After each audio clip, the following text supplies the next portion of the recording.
Ce jeudi marquera donc le début de la deuxième journée des phases de groupe de la CAN en Côte d'Ivoire et j'ai envie de m'arrêter sur un match en particulier, celui entre l'Égypte et le Ghana, deux équipes prétendantes au titre, deux équipes qui ont failli lors de leur première rencontre.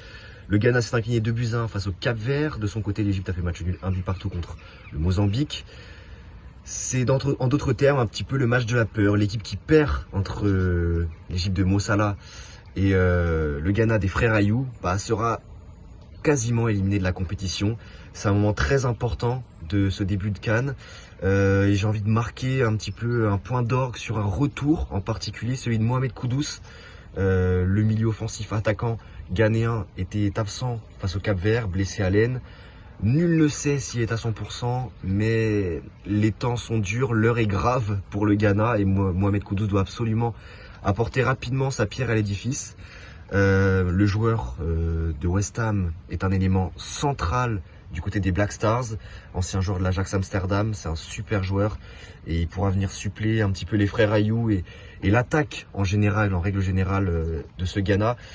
Après, les Black Stars peuvent aussi compter sur une défense normalement taillée pour ce genre d'événement. Mohamed Salissou et Alexander Djikou. Alexander Djikou qui a fait un très bon match face au Cap-Vert.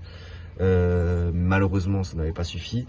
Mais voilà, le Ghana a les armes, surtout avec Mohamed Kudus, à voir si ils résisteront à cette armada égyptienne, ancienne vainqueur récente de la CAN justement, et à voir si Mohamed Salah sera le Mohamed Salah des grands soirs ce jeudi à 21h.